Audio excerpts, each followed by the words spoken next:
皆さんこんにちは。ピクテジャパンの田中純平です。本日は新興国ポラリスのマンスリーアップデートをご視聴いただきましてありがとうございます。本日なんですけれども、弊社のですね、この新興国ポラリスを運用しておりますシャニエル・ラムジーが来日しておりますので、本日は彼にですね、直接足元の状況、それから見通しについてですね、ぶつけてみたいと思います。まずこの新興国ポラリスなんですけれども、ちょうど2025年9月末時点で2周年を迎えたわけなんですが、この設定来のリターンですね、2025年9月末時点で 45.2% ということで、年率のリスクも 11.0%。これ非常に卓越したパフォーマンスだというふうに考えられるかと思うんですが、この要因は、率直に言って何だったというふうにお考えでしょうか。Well, there's three main drivers in the portfolio. Emerging market equities, emerging market bonds, and gold.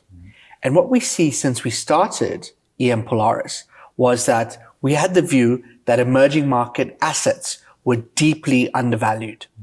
And we were going to enter a period where both the fundamentals internally inside emerging markets, but the environment externally was going to favor appreciation of emerging market assets. So we were able to pick the right time to bring this strategy to the Japanese market. Emerging market equities have been deeply undervalued for quite a while. We see both the earnings potential in these economies growing quite substantially. We also see the need for global investors to diversify their assets away from developed markets. This has helped improve the return profile of emerging markets. In emerging market bonds, what we see is very high yields. Investors are getting paid a large income to invest in these emerging market bonds. Together with the yield that you get from emerging market bonds, you also get the currency. Emerging market currencies have been deeply undervalued and continue to be deeply undervalued. With the weakness in the US dollar, this has provided an even greater catalyst for return in emerging markets.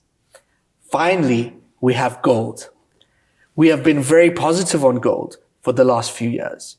The reason being is that we see weakness in global developed market currencies, but also excessive spending by developed market governments. These tend to create currency debasement around the world and create a positive environment for gold appreciation. EM Polaris uniquely combines emerging market equities, emerging market bonds, and gold to create a diversified portfolio that can appreciate under this environment. それでは直近の投資行動について伺ってみたいと思うんですが、このポートフォリオでは2025年5月末以降で株式と金の組み入れを引き上げて、その一方で円資産比率ですね、これを引き下げていたということをやっていたわけなんですが、これはなぜでしょうか？ Well, when it comes to equities, we are quite very particular about which equities in emerging markets that we are exposed to. For example, China is not a static allocation within the portfolio. Sometimes we like China, sometimes we don't. For much of the history of the portfolio, we've had very little China exposure because we were worried about the risks in China. But this year, we see the Chinese economy turning around, especially the technology sector.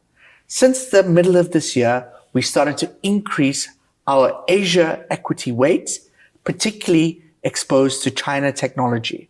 This is where we see very good valuation for the AI theme, where China is very strong in developing. This is important for us, not just in China, but in Taiwan and South Korea. So increasing these areas in the portfolio, we were able to increase the exposure of the portfolio to the AI theme. We also increased gold, as you mentioned. Why did we increase gold? We saw that governments around the world continue to spend more money. At the same time, the US interest rate is starting to be lowered. This provides more liquidity into the global financial system. That liquidity propels all assets, but particularly gold. We already had a high allocation to gold, but we increased it further because we saw the opportunity. And finally, when it comes to the yen, we started to reduce the yen weight because we see the yen as had been quite strong, and we saw the potential for the yen to start to weaken. So we added more emerging market currencies rather than yen and reduced our yen weight, which meant that the fund could benefit from emerging market and gold appreciation more. それでは最後ですね、新興国株式と新興国債券、そして金の見通しについてお願いします。When it comes to emerging market equities, we believe that the valuation is still quite attractive. Importantly, what we are seeing in emerging market equities, which is unusual and unlike many other regions in the world, is we see earnings being revised up at the same time where multiples are increasing. So we have both multiple expansion and earnings growth. This is very positive for emerging markets. We think that the AI technology theme is a strong one. And if investors want to diversify from the United States, going to emerging markets, and particularly Asia, is a very attractive alternative and one of the only alternatives to diversify away from the US. We also think in emerging market bonds, the countries associated with resources are very attractive. So far, South Africa, Mexico, Brazil, these countries have very big resource deposits and are able to generate income from those resources and pay out to bondholders. So we are able to access the benefit of those resources as bondholders. We think that is a good combination alongside the equities that are exposed to technology. Resources plus technology. At the same time, we see the appreciation of gold continuing. Why is that? Because we still see currency debasement occurring around the world. Until we see governments pull back and reduce spending, we think gold prices will continue to move higher. Hence, as a diversifier and a source of return, it helps the portfolio. Thank you very much. Thank you for having me.